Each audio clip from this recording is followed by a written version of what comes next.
Namaste, everyone, and welcome to Anchor Light, Part 2 for Monday. Again, we always say Monday here in the United States and daylight and whatever time it is all over the world. So before we start, let's ask for a blessing, shall we?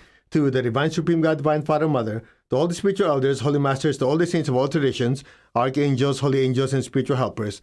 Personally, to my beloved and respected teacher, Master Chok Kok Sui Mahaguju Meiling, we humbly ask for divine light, love, guidance, help, healing, and divine protection. We thank you in full faith, and so it is. All right, so I hope you were able to watch the earlier version. There's two parts of this. The earlier was, what the heck was it? Okay, you guys can't hear me? That's weird. Hold on, let me just check. Instagram doesn't have sound. I don't know why. Hold on. There should be sound. So I don't know what it is. Maybe you need to reset if you can't hear. Sometimes, yeah. All right. So the topic this morning, earlier was, I forgot what it was. It has to do with your head, your mind. I'll find it somewhere. Anyway, it has to do with, yeah, you can hear. Right. So it's very, very important to activate. Oh, I remember. Intuition versus intellect. That's what it was. Intuition versus intellect. And I want to focus a little bit on intellect because most of you are on the spiritual path. You've done meditation, spiritual practice. So to a certain extent, the intuition part in most of you is, let's just say, awakened. Okay? Now, I want to focus on the intellect aspect. So the title here is Belief versus or Belief and Discernment. Okay? Belief and discernment. You saw that earlier. So what is belief? I was just watching Tony Robbins yesterday, and he reminded us always, belief is what? Having absolute certainty that something is true or correct. Now, just kind of certain, absolute certainty. And if you ever see he goes, absolute certainty, though he says it. Okay. So for the rest of us who have not used that term, we'd say, sincerity. I really believe this to be true. I'm sincerely, absolutely sure what I'm telling you is true. Right? I'm very sincere. So that's the belief part. Hold on to that. The other part is discernment. Discernment is actually what my teacher calls intelligent evaluation. Now, listen and listen carefully. This is super, super important. It affects every part of our life. So, as a spiritual practitioner, let me just refer you to a teaching of the Holy Master Dwal Kul, who wrote to Alice Bailey. And he has these rules or requirements for spiritual discipleship, okay? To how to be a spiritual disciple. And these requirements, there's a lot of them. And this interesting part is, if we say requirements for a spiritual disciple, most of us will say, they have to be loving, they have to be caring, they have to be in the heart to serve others, etc., etc. So you might think that would be the number one requirement. It's not. In order of importance, number one, in his book Through Her, it's called discrimination. Now, some of you are in panic. Discrimination. Okay, relax your solar plexus. That is your perception of the word discrimination. The word discrimination is just simply being able to differentiate, right? What is and what is not. What is good, what is bad. In other words, to see contrast. So what he meant by discrimination in that term is what the more politically correct word is discernment. Okay? So the question you should ask is, why is that the case? Why is discernment so important, or be able to discriminate what is good, right, wrong, and so on and so on? Let's just take love as an example. If you don't have discernment or discrimination, what is correct and what's not correct, what is too much is what is not too much, as simple as you love someone, right? And this person takes drugs and it's ruining their life. In your case, you're blinded by it because you love them so much that you get, it's okay, whatever is good for you, whatever you like is good. That means you did not think it through. Oh, you love them, but to truly love them correctly, is to stop them from continuing this path. Otherwise, you're enabling their bad behavior. Make sense? So discernment is very, very important in every aspect. For example, who am I? If you think you're the body, which is incorrect, then whatever the body wants to do or its tendencies, you give in. It wants money, it wants sex, it wants food, it wants everything else that it indulges to have pleasure. So if you don't have discernment, you go, oh, I'm the body. That's it. Then the body takes over your life. But if you say, wait, let me practice discernment first. Let me try to understand that I'm not the body is the instrument I'm using. Oh, okay, so I understand it. So even though the body wants this food that is tasty, it's sweet, it's yummy, okay, I can have it a little bit, just enough to satisfy my palate, but not to the extent that my cholesterol, my salt, my sugar level, everything goes through the roof and ruins my health. So discernment is very important in everything we do. Now, to dive a little deeper, this is also based on what the Lord Buddha taught. He said, okay, the Four Noble Truths, Eightfold Path. Four Noble Truths. There's suffering in life. Not that all life is suffering. Because all of life is suffering, then you're screwed. Don't bother talking about 2, 3, 4, and 5. No, 2, 3, and 4. So there's suffering in life. What are the causes of suffering? This suffering can end, and how to end it. Now, if all is suffering, why bother? It's just like you're already drowning, then why bother learning what the cause is? It'll never end, even though you say it is, because even if it ends, you're still suffering. And why bother wasting your time learning how to end it? Because even if you end it, you're suffering anyway. Wrong logic. Make sense? Now, the one I want to refer to is the last part. How to end this suffering. And his solution, or his medicine, see, suffering is the ailment. What are the causes of that suffering? This suffering can be cured. What is the cure? That basically summarizes the Four Noble Truths, which we'll cover next month in 7-day purification, okay? A prelude to the most powerful full moon of the year. So this Eightfold Path is super duper important. It is super important to understand what really is. It's divided into two.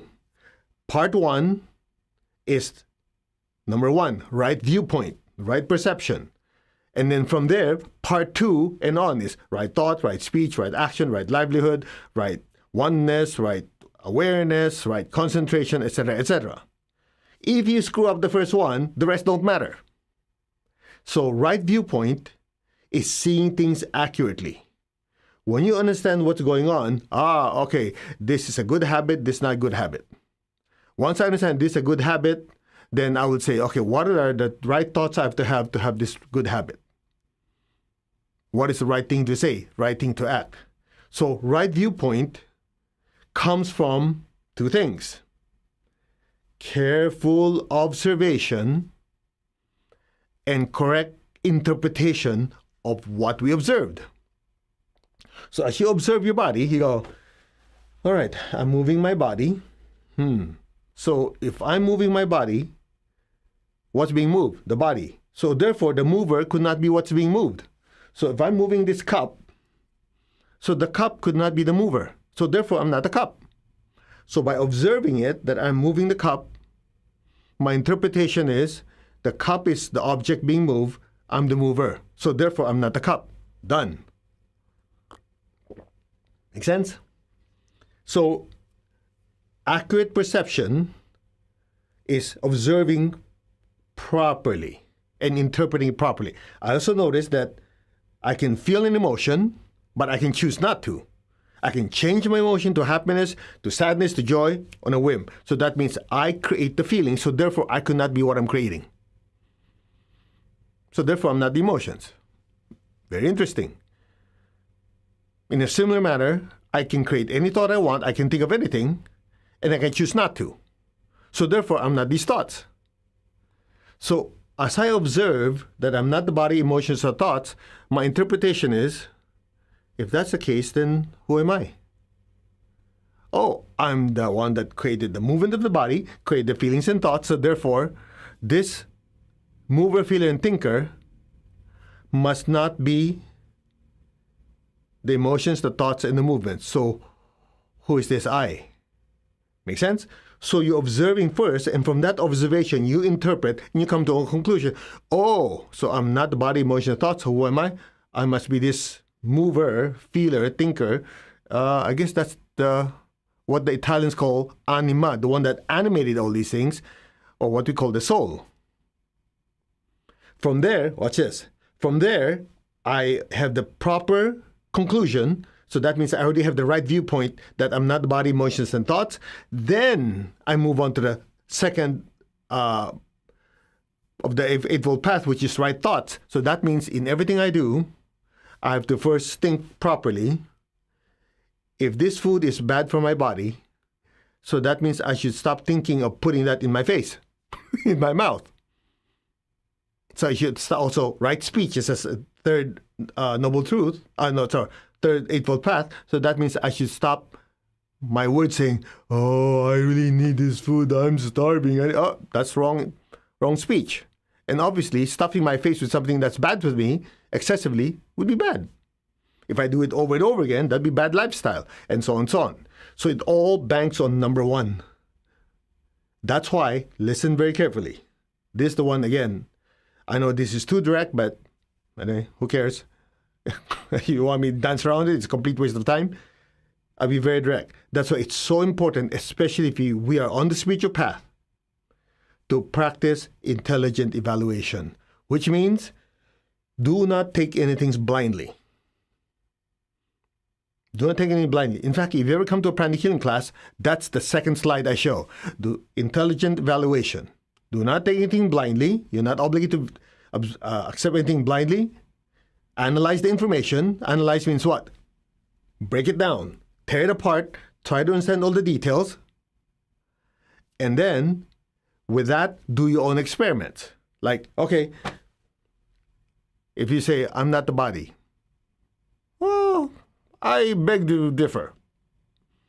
Let me see. I'm moving my body. So what's being moved? The body. Who's moving it? I am. Based on experience, I can tell the body what to do, what not to do. So therefore, I'm not the body. Okay, done. So through practical experience. And that's why my teacher used to always say, do not take anything blindly, study it, analyze it, and then make your own conclusion. The conclusion of the student does not always have to be the same as the conclusion of the teacher. However, what if there's no way for you to validate what the teacher taught you? Right? It says, this is that. You go, there's no way for me to validate. So the next smartest thing, next best thing is to say, well, based on the track record of who's telling me these, so far, he or she has been very accurate and correct. So for now, before I'm able to validate this truth for myself, I will take this as temporary truth and take my time to really study it and analyze it and have my own experience. That's a smart way to go. Otherwise, you know what happens? We become gullible. Somebody comes around, wears a nice outfit, very spiritual outfit, chants, he have a big old entourage with lights flashing. I'm the enlightened one. Give me all your money. Sell your property, serve me as my slave, blah, blah, blah, whatever. That's called a cult. You know what happened? It's because whoever the people on the other side, they kind of left their brain in the car. They did not question, they did not analyze. Yeah, but it's disrespectful. It depends who your teacher is and how you do it. Master Cho never stopped me from questioning, but I would do it in a very respectful manner. I said, Master, I just have a question. When you said the soul is this, how does this work? And then the teacher would say, okay, it's smart. You're using your head. He never told me, how dare you question me. He never said, he said everything is subject to questioning and studying. Make sense? So he always encouraged, and I encourage all of you, to sharpen your mental faculty. Don't take things blindly. Study, analyze, question. Unfortunately, again, I'm just bringing it to you not to make any of you feel bad. That's why this session and the one earlier are connected. You have to balance your intuition with your intellect. True, you have all this data coming in from the higher world, from your angels, from your guides, but God gave you a brain. To do what? As an interface to process this data, to put it in the proper place. I apply this in my health, my relationship, my finances, etc., etc. That's discernment. And a lot of you have heard me tell the story already. Messenger stayed at our house. Every time we go somewhere, we most of the time, not all of it, will pass through this intersection. And one time we passed through the intersection, he just told me out of nowhere, how are they going to make money? I go, what is he talking about? And then he said, we passed by that truck that's selling watermelons. I calculated it. There's no way they can make money. Based on how much they're selling it, the size of the truck, I estimate that how many watermelons are in there. By the time the day is done, there's no way they can make a profit.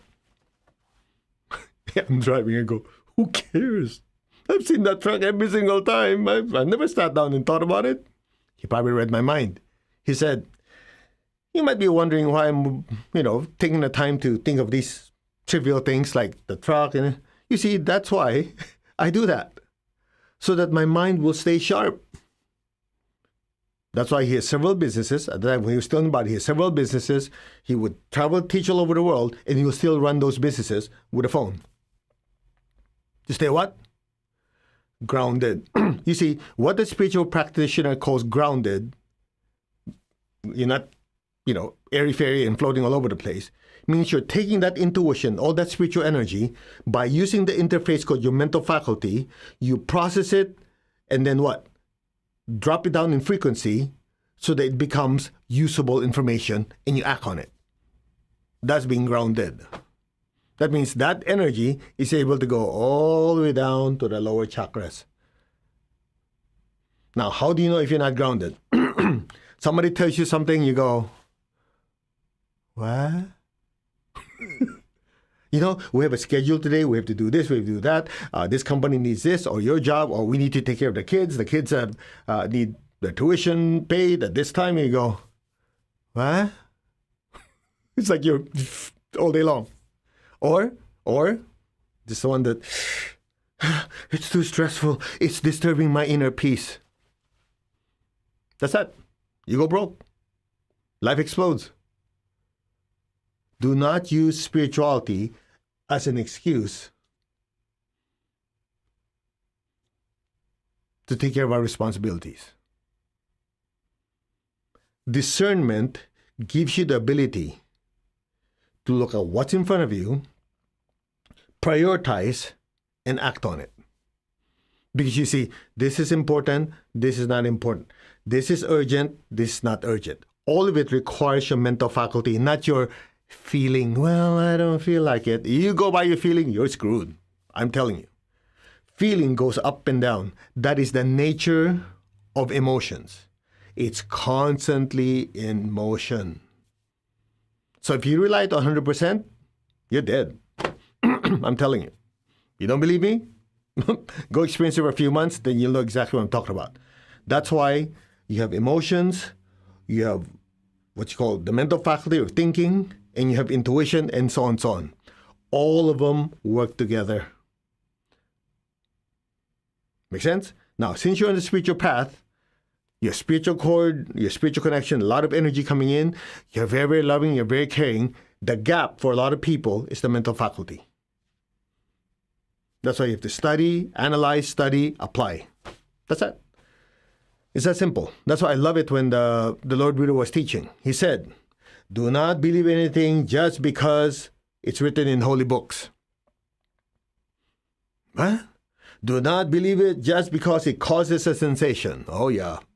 There's a trend in internet. Before you know it, everybody believe it to be truth. Anybody who come up with some nonsense and just spread it all over social media, people believe it. Do not believe it just because some great author or somebody popular says so. In fact, that's how he ends the whole thing. There's a lot of it. I'm not going to go through it. He says, Don't believe it just because I said it. Now, let's put things in proper perspective. Then we'll do a meditation. We talk about chakras, a certain size. Just imagine you have a being, a teacher that is that enlightened, where maybe one of the teacher's chakras is as big as a country. Can you picture that? We have chakras like this. Imagine one of the great teacher's chakra is the size of the United States. 5,000 miles, one chakra. You go figure. Somebody that spiritual advanced would say, don't just do something because I told you so. Analyze the information, process it, and only do it if it goes with your experience, personal experience. That's why I always say, I hope I don't eat my words, but I never will tell any of you, just trust me. Because I could screw up, I could have wrong perception. So whatever I'm saying, you process it. You don't believe in it? Fine. You don't want to do it? It's your life. That's fine. That's why my teacher never forced me. He didn't say, this is this. You have to do this because I'm your teacher. Never. He goes like this, kind of sneaky. He says, you see, this situation, this happened, because of this is the right thing to do. And he goes, you make your own choice. I'm going, what am I, dummy? After you told me all these things, anybody in the right mind, of course, will agree. But he still gives me the choice not to do it. Here's the interesting part. A few times that I decide not to follow instructions, I got in trouble. So after a while, I go, yeah, I think the teacher has more experience than me. But he never forced his will. Not a single time. That's how you know a bona fide spiritual teacher. The teacher says, these are your options, these are the teachings. You analyze it, you experiment, you make your own conclusion. That's it. It's that simple. Now, to finish it off, remember belief and discernment. Once you discern what is and what isn't, that's where you form your belief. Now that you've done your experiments, you look at everything, what's right, what's not right, decided what is right, that becomes your belief, which is what Tony Robbins says, that's when you have absolute certainty.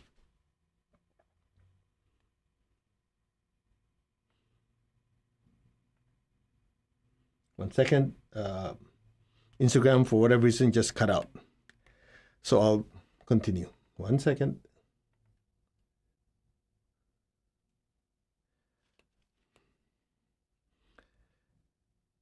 All right. So the one other platforms continued. Instagram cut out. So I just to reconnect. Just give them a second. Okay. If you're on Instagram, I apologize. I don't know what happened. It just cut out. So we're back. Anyway, let me just talk about the last 30 seconds. So after you practice discernment, you decided after studying everything, okay, what is correct, what is not correct, what is the proper course of action, you already prioritize. Good. You thought it through. That's the plan. From there, that's where you have formed your belief. Or Tony Robbins says, that's where you have your absolute certainty. You can have absolute certainty because it's not based on, I kind of feel this way. You have absolute certainty because you thought it through, you look at all the different options, you studied it, you experiment, this is the right option. So from there, when you say, I have absolute certainty, it's not based on nothing. It's based on facts.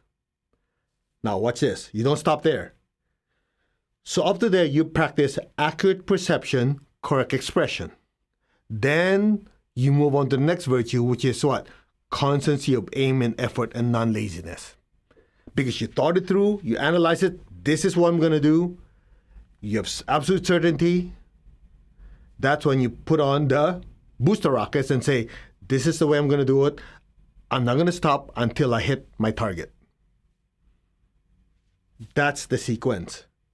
Analyze, experiment, make a conclusion, Now that you have belief, you have absolute certainty, then, as they say, pedal to the metal. You don't stop until you hit your target because you know it's correct. So each of the components is important. You want to be successful, you want to be a billionaire, you want to be the best father, the best mother, the best this and best that. You study it through, look at the way you're supposed to do it. Once you have a plan, go all out. That's it. It's that simple.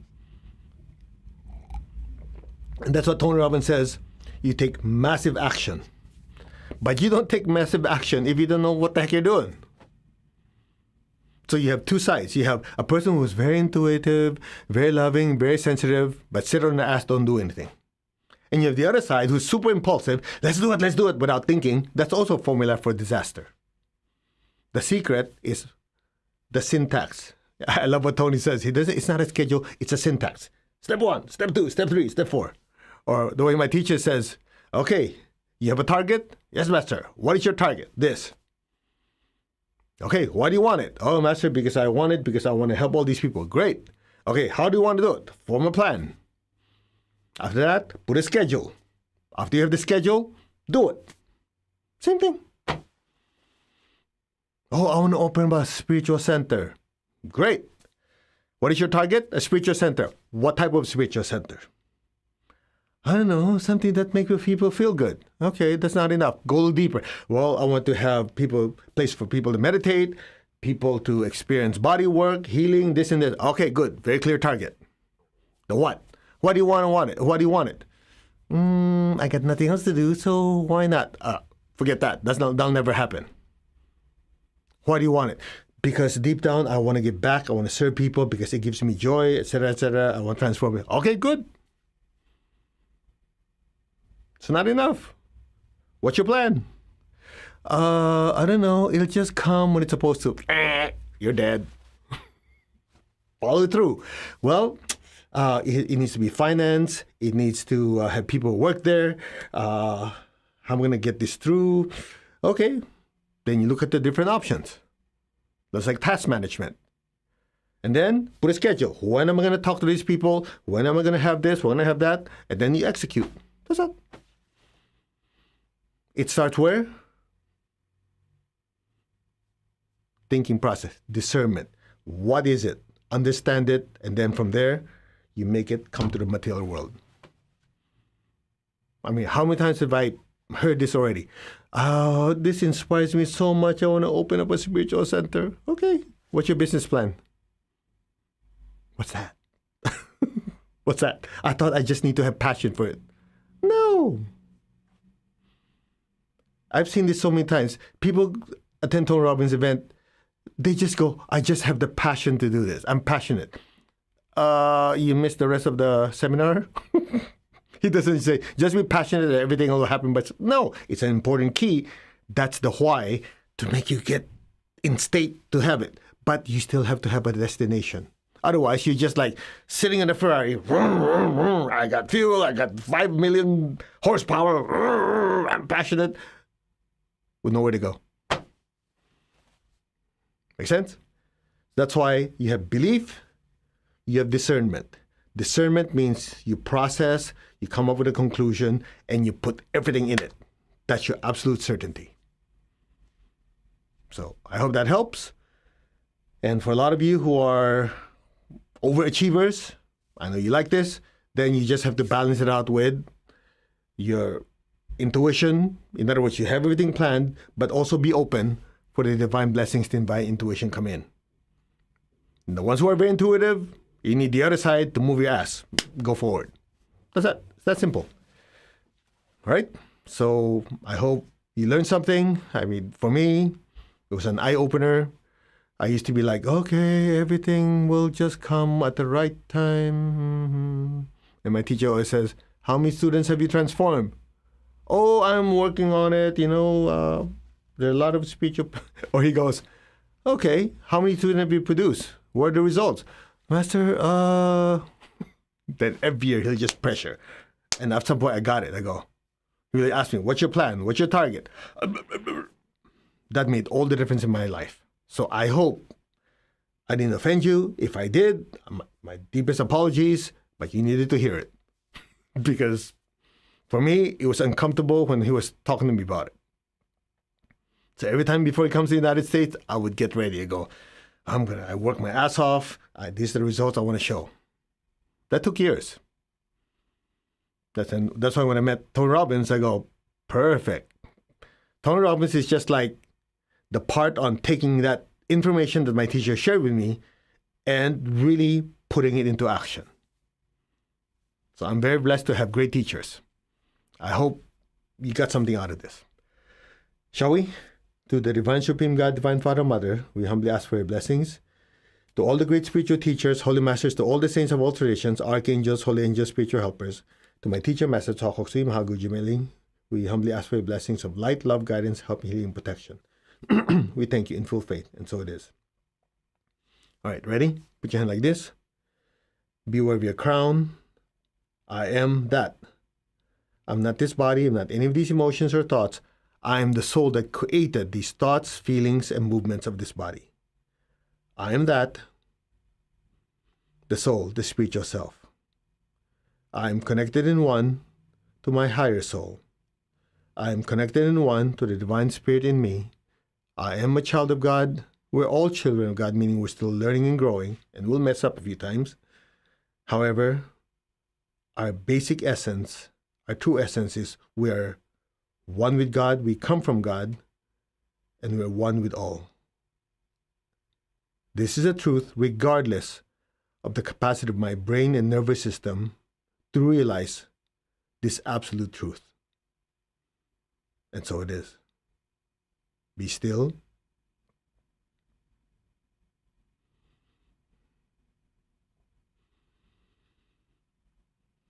I am that I am.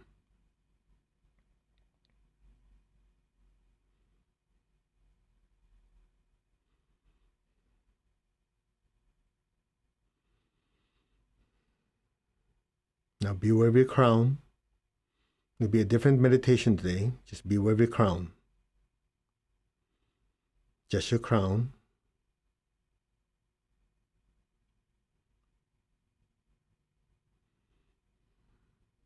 There's a particular mantra I learned many years ago. It means, I am immortal, I am blissful. This is kind of affirming your true nature. It's from a great, great spiritual teacher. I'll give you the name afterwards. The mantra goes, Amaram Ham, Madhuram Ham. Amaram Ham means I'm immortal, which the soul is immortal. Madhuram Ham means I'm blissful. Means your state of being is one with God, one with the universe.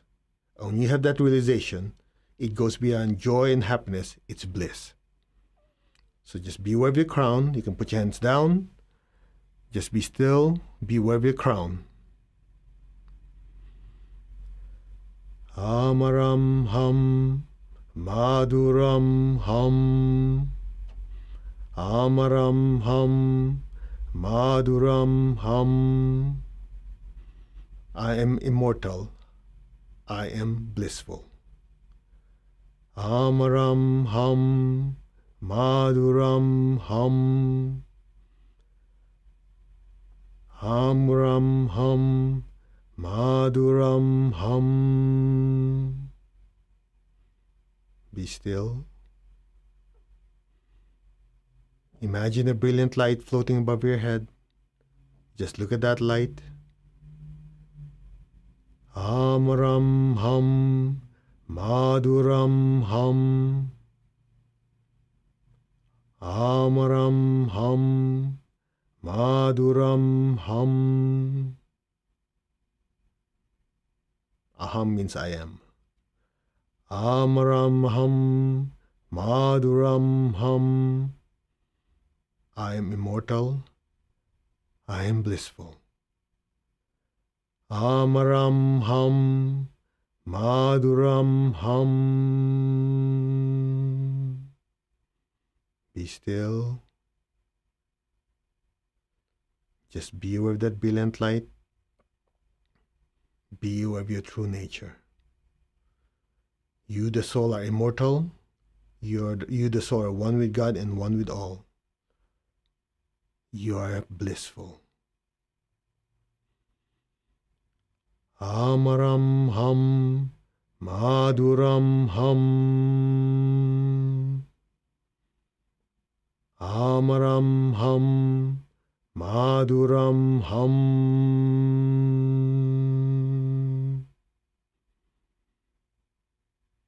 Be still. Be aware of the brilliant light. Be aware of your true nature. The soul is immortal. You come from God. You're one with God. You're blissful. Beyond joy, beyond happiness. It's beyond all these. And the closest word we have for it is divine ecstasy or bliss. Amaram ham, madhuram ham. Be still, be aware, and let go.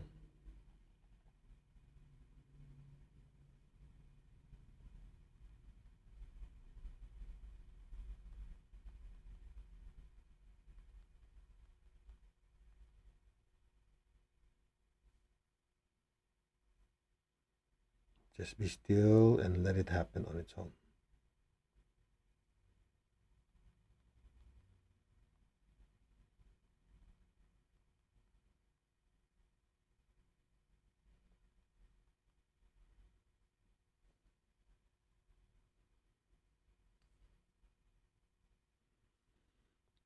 Amaram ham, madhuram ham.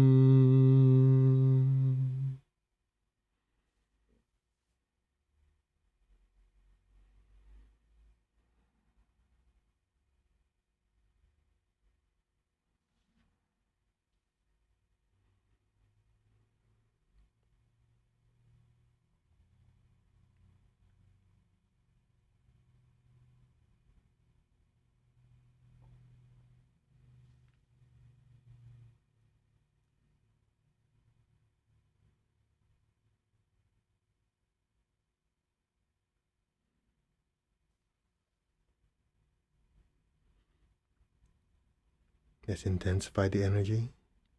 Just be receptive.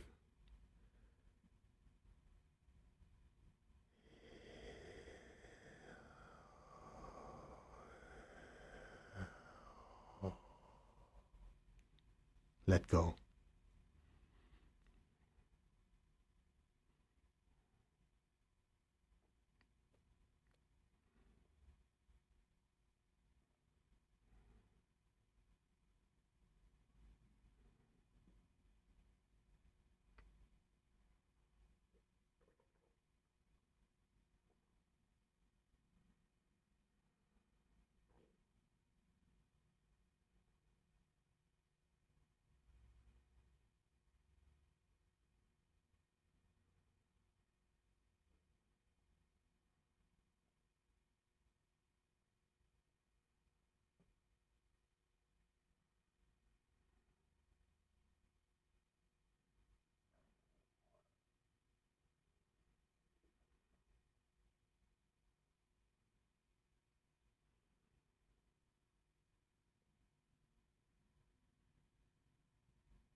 Gently, slowly, very gently and slowly, come back to your body. Bring that sense of oneness, the divine bliss, into your body.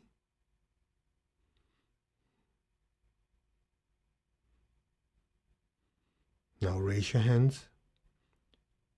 Imagine all the people you love in front of you. Share this peace, love, and bliss with all of them. Fill them with beautiful golden light. Your family, your friends, loved ones, fill them with this beautiful golden light. Fill them with love, with joy, with divine bliss. Especially the ones who have been kind to you, have been helpful to you. Our parents, brothers, sisters, relatives, friends, people who you work with, who have been nice and kind to you, been helpful to you, especially in times when we're having challenges and difficulties, they were there for us. Say thank you. Fill them with beautiful golden light. Share the love, the light, the bliss that you're experiencing. So be it. So be it, and so it is. Now just ground, anchor the energy down, bless the energy, bless the earth below us. Let our beloved Mother Earth be blessed with divine light, divine love, and divine power. Let our beloved Mother Earth be healed, regenerate, and revitalized. Blessings be to Mother Earth. So be it. Let's give thanks to the Divine Supreme One, Divine Father, Mother. Thank you. To all the spiritual elders, holy masters, to all the saints of all traditions, archangels, holy angels, and spiritual helpers, we thank you. To my beloved and respected teacher, Master Chokok Sui Mahaguji Mailing, thank you in full faith, and so it is. All right, we changed this a bit. I know the meditation, we usually do meditation, twin hearts, the great invocation. Tonight, just make it a little bit different. And I was just checking it, just make sure I get the name right. So the teacher who taught this teaching, his name is Swami Shyam, Shyam. And his mantra is Amuram, Amarm. Of course, this is a transliteration of Sanskrit. Amaram Hum, Madhuram Hum.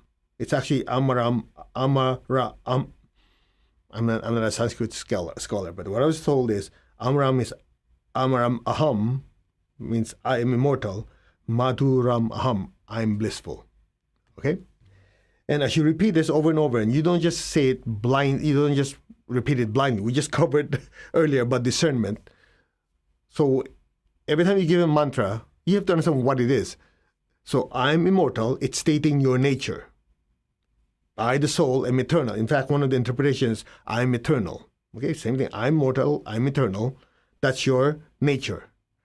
I'm blissful, meaning when you experience that true oneness with all, it's beyond happiness, joy, it's bliss.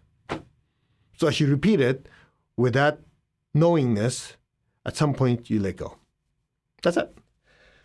All right. Thank you very much for joining me. Now, what's today? Monday. So I'm going to be in teaching Arhatic Yoga and Arhatic Yoga retreat with my colleague, Master Hector, from tomorrow on all the way to next Monday. So there's no Anchor the Light. I'm teaching like maybe basically 8 o'clock in the morning to about 11 o'clock at night every single day. So there's no way I can squeeze it in. Anyway, you have a lot of teachings and lessons that are online. That's why we leave them here. People always ask, can you save this? It's always saved unless there's a technical glitch.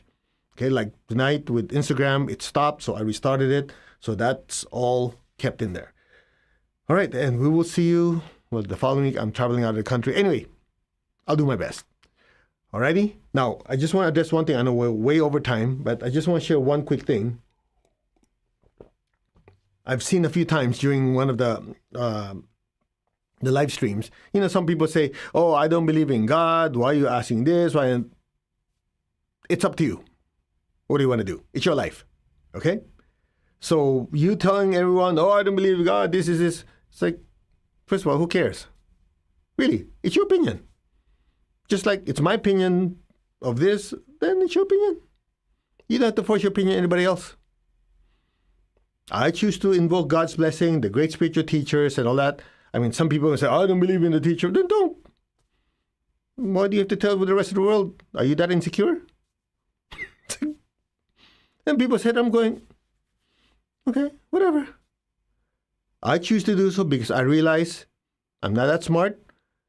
As a soul, I'm learning. I have my teacher, I have all these great spiritual teachers. I'm learning from all of you. So I'm grateful. That's that. Finish. You don't believe in it? Sayonara. Go somewhere else. People don't realize that all of us are growing and learning. And as the Lord Buddha said, you don't have to believe everything. That's it. Okay? So I hope that addresses it, because some of you are really, I've seen a few times, they put, yeah, but I go, why don't you put all that energy into something productive than complaining? That's it. That's all. Namaste, everyone. You all take care, and we'll see you in the next Anchor the Light. Okay, God bless. Have a wonderful day, week, and month, and year, and everything else. We'll see you next time. Take good care. Bye-bye.